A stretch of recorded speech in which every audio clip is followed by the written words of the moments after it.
back to Melodic Minds, a podcast where we aim to explore interdisciplinarity in the process of music creation. Our podcast is hosted by us, Dr. Lynn Falconer and Dr. Beth Mills, two researchers in the field of aquaculture and infectious disease. For today's conversation, we're delighted to be joined by Professor Jane Stanley, an academic and composer specialising in composing for live performers. Jane's music has been performed and broadcast throughout the world, including major festivals. She holds a PhD from the University of Sydney, has been a visiting fellow at Harvard, and is currently Professor of Composition at the University of Glasgow. Jane's research interests include the idea of embodied composition practice, the role of imagery and imagination within creative process, and hauntology. She is a founding member of the Young Academy of Scotland, a represented composer at the Australian Music Centre, and her music is also published by Composers Edition and Scottish Music Centre.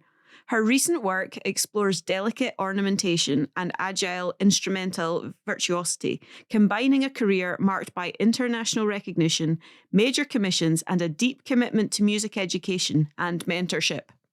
Thank you for joining us today, Jane. We're delighted to have you on the podcast. Your work spans many different areas, and we're looking forward to learning more in our conversation with you and discussing your thoughts on interdisciplinarity, both within music creation, performance, and also from an academic and education perspective. So, welcome. If we can kick off by asking, what does interdisciplinarity mean to you? So it means collaborating with other subject areas. So it might be with a nutritionist or a psychologist or someone in education. So yeah, collaboration and working with some other discipline other than music. And so I've done a lot of this over the years, particularly with education and the health. Just on that, I was actually wondering if we could draw on your experience, and you've contributed to a lot of wide-ranging projects you've been involved with and you've led them. In what ways do collaboration and co-creation influence your music projects? So there's always collaboration, even in the music project itself, usually collaborating with the musicians. So I'm very social sort of composer. So when a piece is being developed, I usually be in touch with the person who's going to perform it. If I'm working in the past, I've worked with a nutritionist to develop a piece of music that was used in an experiment, much about researching the underlying science and then thinking about ways to apply that in the music that I created. And that was as a tasting kind of synesthesia type of project where people are eating food and listening to the music at the same time to see if that enhanced their experience. How did that project actually come about, if you don't mind me asking that? It was through Scottish Crucible, which I did many years ago now, around maybe it was 2008. And so that was with Professor Emily Now she's over in the medical school here at the University of Glasgow. But it was through doing Scottish Crucible that I met her. That's very cool, because Beth and I actually met on the FLF Crucible. So that's actually where this idea for this podcast series came about. So it's funny that actually you've also got an example of how Crucible can bring together these interdisciplinary ideas. Yeah, so there are lots of things that I would never have done if I hadn't been involved in that program. Yeah, I think it's great to really enhance the way that you think and interact with different people and try and find a common thing to bring your expertise together to sort of help each other flourish and approach things in new ways. I was curious, Jane, you mentioned that when you're composing music, you think of who might be performing it at the time of composition. Could you maybe talk a little bit more about that process and how you pick who might perform it and how tailored you make pieces to who might be putting it out there in the world in the end? Yeah, so it really depends on the level of difficulty. And so knowing who's going to perform my music will inform how I pitch the level of difficulty. So it might be someone very professional and virtuosic and experienced in contemporary music, or it might be an amateur ensemble or a choir. So a few years ago now, I wrote a piece for Glasgow School of Art choir, and they're basically an amateur choir, community choir, and some of them don't read music, some of them do. And so I had to find ways that I could present the ideas to them that they could easily communicate the ideas that they could then sing. So that meant not writing lots and lots of notes. It was a bit semi sort of improvised. So it was very minimal with the amount of notation that the piece used. And also thinking about the space that the piece is performed in as well. Jane, when you're creating these pieces, how does that work in terms of, do you find the people that will be performing it and write for them? Do people approach you to make something for them? So it goes both ways. So sometimes I'm the one leading the project and I might have some funding and I will select or approach players and pay them, but they want to be involved. So I secure their services. Or it might be a sort of research project. And if it's involving someone else in the university or another institution, then it's research and it's not like a professional engagement. Or people commission me. And so the choir piece was an example of that, where there were 7 female composers who were commissioned to write 10-minute pieces each. And so that was a case of the choir director coming to me. So yeah, there are lots of different routes to getting something performed. But I always I don't write pieces and not get them performed. I'm always writing something that has a destination. And I have lots of contacts now and friends, performers. So often I'll just write a piece, and if someone's willing to perform it, like, I just do that. So it always has a way of finding a life. When it comes to that sort of approach to thinking and how a piece will be performed, whether it's going to be played live to an audience or whether it's going to be recorded as a track within a studio, does that change the approach from that co-creation to the performance aspect? I'm thinking about, there are pieces on my first album of my work that have been performed live, and also pieces that were composed specifically for that recording. So there's a mix. And I think in both cases, they're pieces which could serve both purposes. So even the ones that haven't yet been performed live, they've been recorded. I'm hoping that in the future they will be performed live. So for me, the studio for my recording was actually a church. It's over in Edinburgh. It's not necessarily like a popular music sort of studio where there's a lot of soundproofing and highly controlled. For me, classical recording often is recorded in space which might feature a concert anyway. So there's quite a lot of overlap and similarity. And you're mindful of that space when you're thinking about it as well, I guess, in advance. Yes, yes. So being aware of the acoustics is really important when I'm composing, and knowing how reverberant a space is. And that means I can maybe do very subtle sounds that will fill that space as opposed to a dry space. And just now I'm writing a piece for trumpet, and that's going to be performed. It's just a very informal commission for a celebration, a meeting. So I've been asked to write a short piece for trumpet. That's going to be in quite a small room. And also there's going to be movement of the trumpet player who's walking up the stairs to enter the room as a surprise. So I'm thinking about how the choreography will work, and maybe giving the trumpet player some memorable, short, easily memorizable material for walking. And then there can be a music stand in the room where you can write a fuller, more detailed passage. I love how considered that whole approach is, and working, as you mentioned, with the trumpet player and their ability as they're coming forward. You also just mentioned about when you're creating pieces about having sounds that in big venues like churches might be more amplified compared to in smaller studio spaces.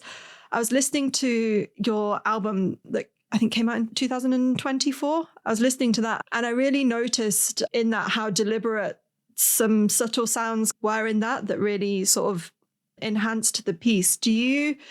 When you're making that kind of musical piece, do you imagine the whole thing ahead of time? Do you have a plan? Do you go with the flow? How do you bring those different elements of instrumentation and vocals into your work? So the piece Oneroy, which is the one that has a lot of delicate sounds in it, that's a semi-improvised piece. I provide fragments of materials. Parts of the piece are fully notated, other parts are more determined. That means you give little cells, little sentences of music, and the performers have the freedom to put them in the order that they like and to recirculate them in different ways. So you never know exactly how it's going to sound. It will be different each time. That's an example of indeterminacy, where the performers bring their own agency more than in traditional performance where it's written out and they're just performing from the page directly as it's written.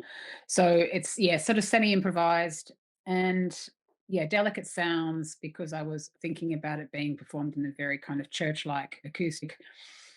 It's important to feel confident that it will sound good, even when you can't predict exactly what the outcome will be, that there'll be a range of outcomes.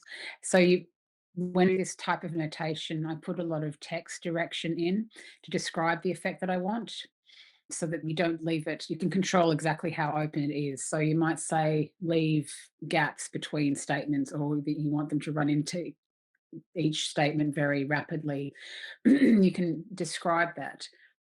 But I was also able to form a kind of working draft by playing my ideas into a digital audio workstation just to test out the ideas. So with my choir piece, which also had a bit of freedom to it and semi-improvised elements, I was able to sing into GarageBand and test things out. I pretended I was a choir, so I'd record myself over and over. It didn't sound very good to anyone else, but it gave me an idea of what the sounding result would be. So when you do something which is not as prescribed as a traditional score, then it's important to have ways to audition and to experiment with it, just to be confident that it can sound good. I love everything about that. I'd never considered classical music to have an improvised element, and that's my naivety in the subject, I think, because we were speaking with a conductor and someone that studies conducting in one of our other episodes, and there everything was so rigid and determined by the conductor of what the piece would sound like. So to hear from the composer's side about the fluidity in some of the work, and you have an overall vision but also allow that sort of collaborative space with the musicians to bring their own interpretation, I think is really nice, and why the pieces are so beautiful. Well, in the classical period, though, in in concertos, that was all fully improvised. So a Mozart piano concerto in its time, the performer would have improvised in the middle of the piece and then the other parts written out. So, and then that sort of stopped these cadenzas were written out in more modern times. And then in the 1960s, this idea of improvisation came back, and the idea of chance and indeterminacy and freedom, imposed on Cage in the New York Experimental School. So, yes, it's definitely something which you can do things, this sorts of improvisation, elements of improvisation allows you to create unpredictable but more complex effects that you can never really write out if you're limiting yourself to traditional notation.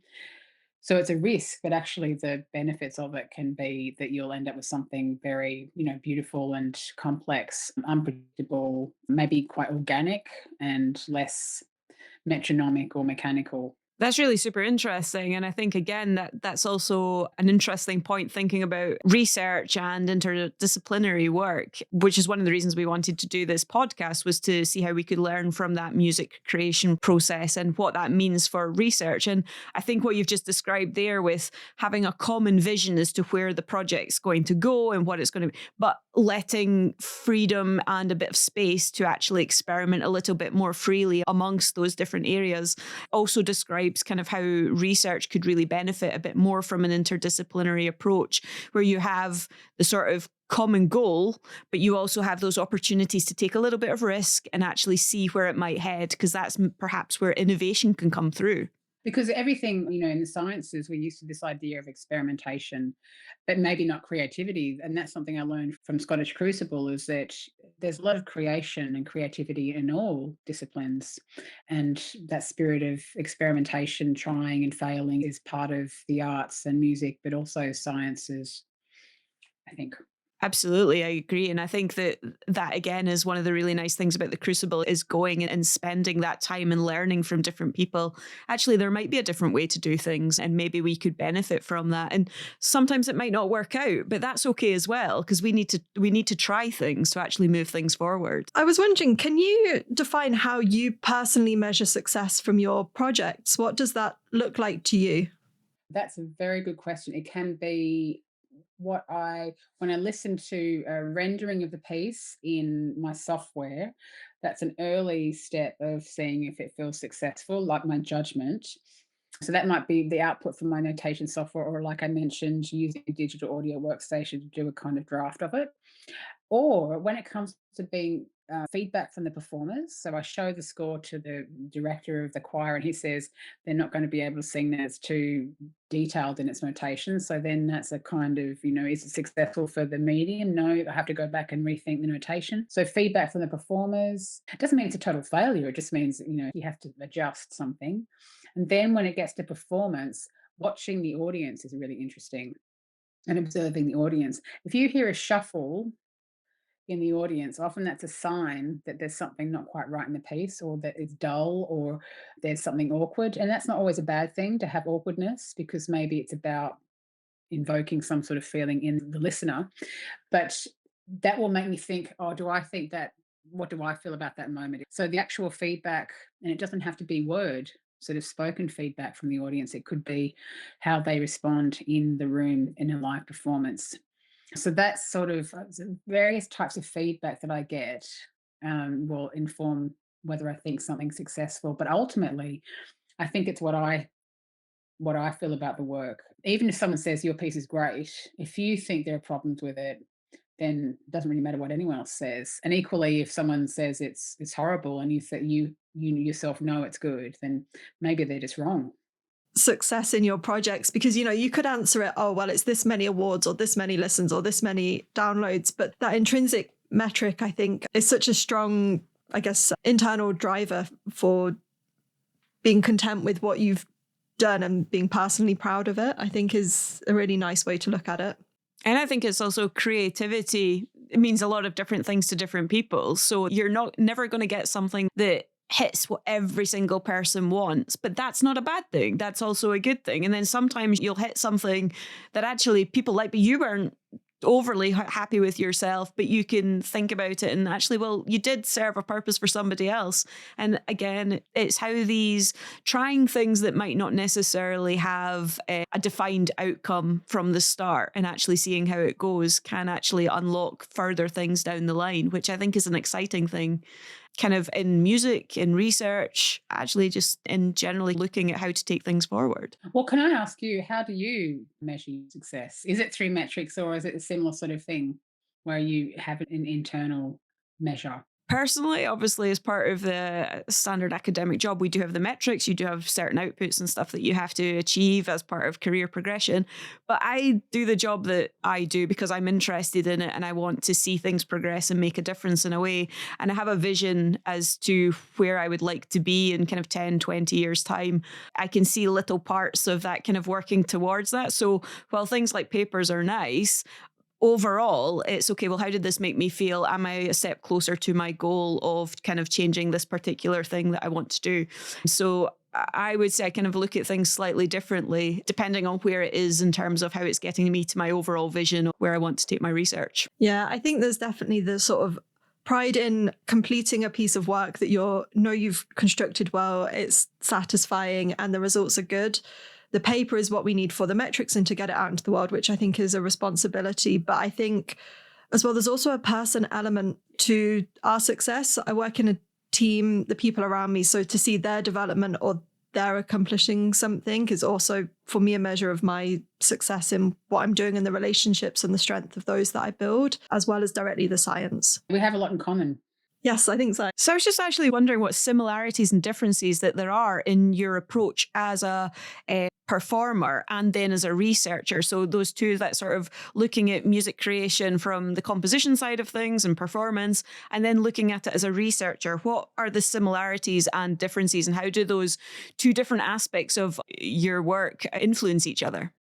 It's a very key question, because sometimes a piece I write might be intended for, it may not really be destined for ref. It may not be like a refable kind of output. It may not be something which has clear research questions attached to it. The piece I'm writing for solo trumpet is going to be something which is really about a celebratory piece, and not something that I would sort of really definitely call research.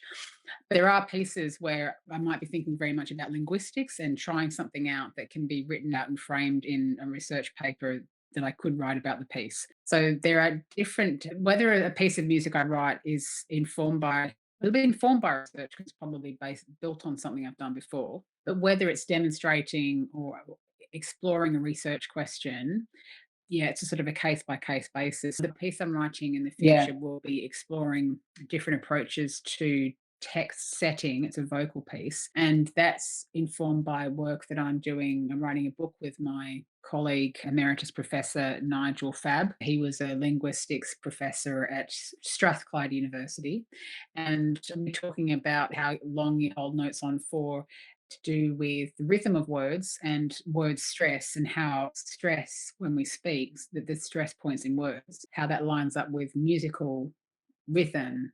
So the strong beats in rhythm, and what you, how, to the extent to which you match those things, or if you don't, for expressive purposes. But then there are pieces where it's I've been commissioned to write something for a purpose or an event, and there's less need for there to be a research question underpinning it. That's really interesting. And I think it also speaks to, again, kind of sometimes you have to do things just because they're there, you have to do them. And there doesn't necessarily always have to be a bigger research goal as part of it. And sometimes actually those kind of little things can actually build up to a bigger portfolio and sometimes spark other ideas as well. And other times it's just actually getting things done, which also has to be as part of the job as well. Well, it would be similar to if you were a researcher around English language, or maybe even some creative writing. You might have pieces of writing that you do which are exploring some sort of experimental feature, but then you're asked to write a short story, a magazine, sort of a public interest sort of piece. And that wouldn't, you're not compelled to have a question there. It's something which is, it's like writing a story. So it's for more entertainment purposes, and it can still be very serious and weighty, but it's not necessarily kind of demonstrating, proving a point. Yeah, absolutely. Yeah. But just thinking of all the follow-on questions I have for your research project with the sounds and the words and how that might change with different dialects or different cultures or languages as well. Yeah. I was wondering, you're heavily involved in education outreach, and could you speak more to this and your role and how you think this is important in terms of bringing other people on board, inspiring others? So, I mean, it starts from the point of me being a lecturer here at the University of Glasgow, teaching university students. And then immediately when I started this job, I could see maybe missing from the education system leading up to that point. So how students transition from secondary music education into tertiary music education. And that got me interested in composition, especially how that's taught in schools. And because think about how I was taught, and maybe there are things that I thought were good about how I was trained in Australia that could be applied here. But then since I had children, I've got a 7-year-old and a 9-year-old, I've seen what happens in nurseries and all the sort of baby groups. You can take your child to optional things. You can pay for sort of sensory classes and that sort of thing, where there's singing and there's sound making. But I think there are missed opportunities to really explore creative agency for really young children and thinking of themselves as composers.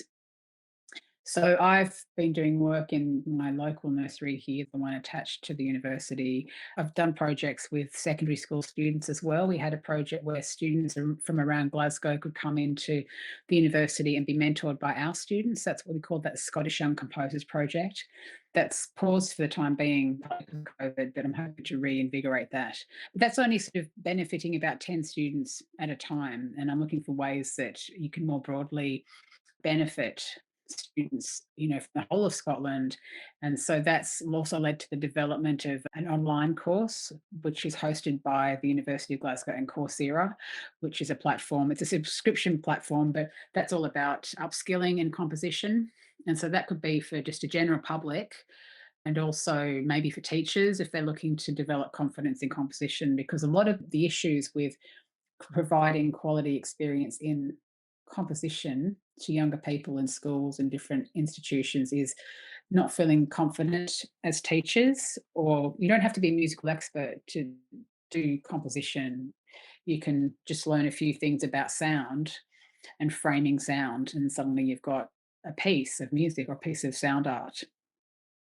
So it's all about sort of, I see what people end up if they want to do music here, and then I sort of spread out from that point. And yeah, I think that sounds incredibly more accessible to people, because not everyone can play instruments, has the opportunity to learn, or is that way inclined. I think the way that you talk about composition and being able to make these drafts in electronic programs or various softwares kind of maybe opens that door to people that have got the ideas, but maybe not the ability to be playing the instruments themselves. So I think I would love to have a go at that. I think it sounds really creative and fun without those barriers of the practical side of it as well. Have you seen, there are a lot of books on the market which are about artistic creativity for lay people, basically, just for general public to do creative projects. And it will be a piece that you do every day. So it might be about arranging paper clips into a certain shape. And there's an instruction that you each day given. Yeah. And that's a little creative experience.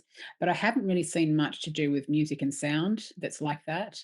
And so there's a kind of opening there that would be, you don't have to train to be a musician, but it gives you a little taste of using that part of your brain and to use your creativity to make something visual. But in my case, how could that be sonic or musical?